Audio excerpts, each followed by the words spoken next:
Hello friends, welcome back to Juneja Soft Skills. Let us discuss about a common habit which some people have. ऐसी आदत जो कुछ लोगों में देखता हूँ मैं, कुछ नहीं एक्चुअली बहुत सारे लोगों में, ज़्यादातर लोगों में क्या होती है, एक दूसरे को कॉपी करना, नकल करने की आदत। तो एक बार पहले भी एक वीडियो में थोड़ी सी मैंने बात की थी कि लगता है कि अभी वो पुराने ज़माने की एंशियंट टाइम से जो बंदर थे पहले इंसान, तो अभी भी ये चीज़ अंदर है, इंस्टिंक्ट है हमारे अंदर। वैसे देखा जाए तो हम ज़िंदगी में सारा ज़िंदगी कुछ ना कुछ सीखते रहते हैं, बचपन से लेकर के एंड तक, लाइफ के ख़त्म होने तक बंदा सीखता ही रहता है। तो सीखने का ज़्यादातर हिस्सा नकल से ही होता है। इसलिए you can not say that we can not copy any one, we can not say that we can remain original, और वी नीड नॉट कॉपी, और कॉपिंग इज़ बैड। कॉपी करने से ही, नकल करने से ही बंदा सीखता है, लेकिन सीखते सीखते इस हैबिट से इतना ज़्यादा उसको आदत पड़ जाती है कि वो अपनी ओरिजिनल थॉट ख़त्म हो जाती है उसकी। यही मैं ध्यान दिलाना चाहता हूँ आपका, कि आप अपने आप को चेक कीजिए, कहीं आप में भी तो ये प्रॉब्लम नहीं है। फॉर एग्ज़ाम्पल, एक होता है हमारे हिंदी में भेड़ चाल। ओके, भेड़ चाल, भेड़ें क्या करती हैं, जिस तरफ एक जा रही होती है दूसरी भी वैसे ही, जो एक काम कर रही है दूसरी भी वैसे ही, अपने आप ही सारी की सारी एक ही काम करने लग जाएगी। ये अपना माइंड यूज़ ही नहीं करती हैं।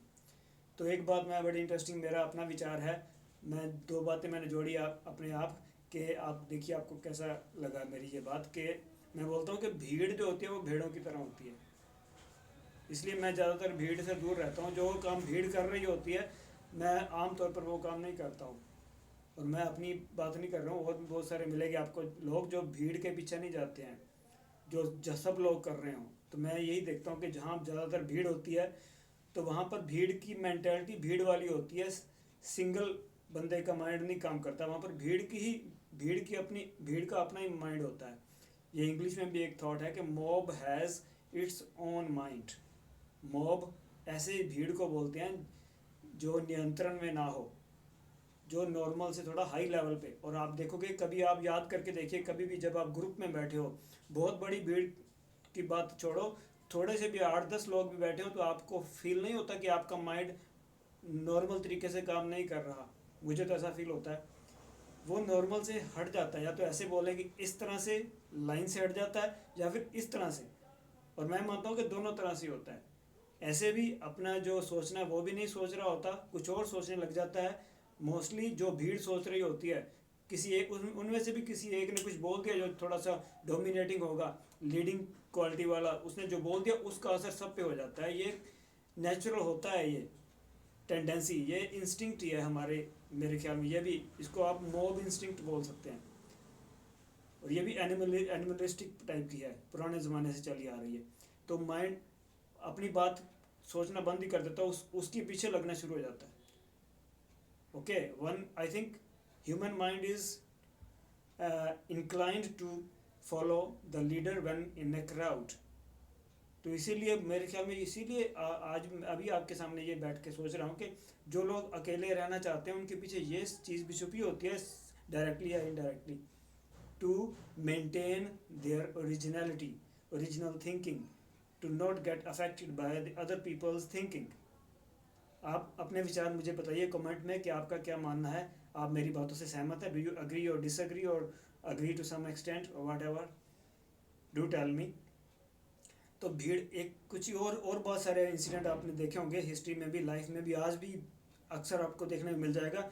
ऐसे एक्सीडेंट्स भी बहुत सारे होते हैं ऐसे, कि जब मॉब जो होती है वो पागलों की तरह एक्शन करती है, काम उनका माइंड थोड़ा थोड़ा ऐसे नॉर्मल से ऊपर होता है। और नॉर्मल से ऊपर और किस टाइम आपकी फीलिंग आती है, मैं आपको एग्जांपल देता हूँ। जैसे कि अब आप बहुत ज़्यादा खुश होते हैं, तब भी आप यहाँ से यहाँ होते हो, तो आप नॉर्मल नहीं होते हो। तो उस टाइम के डिसीजन जो होते हैं, जैसे बोलते हैं ना, गुस्से में या बहुत ज़्यादा खुशी में कोई इंपॉर्टेंट डिसीजन नहीं लेना चाहिए। गुस्से में भी ऐसा होता है, बंदा नीचे से ऊपर उठ जाता है हवा में, और खुशी में भी हवा में होता है। बोलते हैं मैं हवा में हूँ, 7वें आसमान पे हूँ, I am on the cloud 9, cloud 7। तो सही, ये मुहावरा, फिगर ऑफ, ये प्रोवर्ब बना हुआ है सही, कि ऊपर ही होता है बंदा, नीचे नहीं होता, हवा में होता है।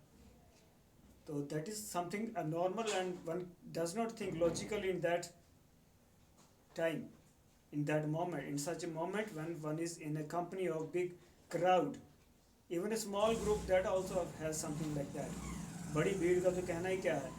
और इसीलिए इसमें एक पॉजिटिव चीज़ भी छुपी हुई है। ये एक टैक्ट आता है, एक स्किल आता है कि जब पब्लिक स्पीकिंग करते हैं ना, उसमें भी ये चीज़ आती है कि भीड़ को ऐसे समझो कि वहाँ पर कोई ट्रीज़ खड़े हुए हैं और वो ट्रीज़ की तरह ही होती है भीड़। भीड़ का माइंड ट्रीज़ जैसा ही होता है, समझ लो।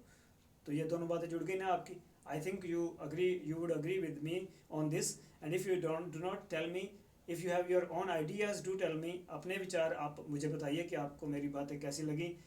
तो दैट्स ऑल फॉर टुडे। ध्यान रखिए, अपनी ओरिजिनल सोच को मेंटेन करके रखिए इवन इन ए क्राउड। तो ध्यान रखिए, डोंट बी ए शीप। भेड़े मत बनिए। भेड़ तो कुएं में गिरेगी तो खाई में गिरेगी तो सभी गिरती जाती हैं फिर। So that's all my message. Take care, keep enjoying, keep learning, keep it up, don't let it go down, keep pepped up. All the best. See you again very soon. Bye bye.